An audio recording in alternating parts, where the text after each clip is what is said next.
இந்த பேரணி சந்தைக்கடை திடலிலிருந்து துவங்கி பஸ் நிலையம், ஆர்ச் மற்றும் பஜார் வழியாக நகராட்சி அலுவலகம் வரை நடைபெற்றது.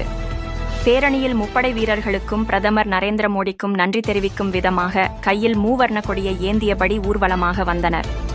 அப்போது வழிநெடுகிலும் பொதுமக்கள் மாடியிலிருந்து பூக்களை தூவி மூவர்ண கொடியை வரவேற்றனர்.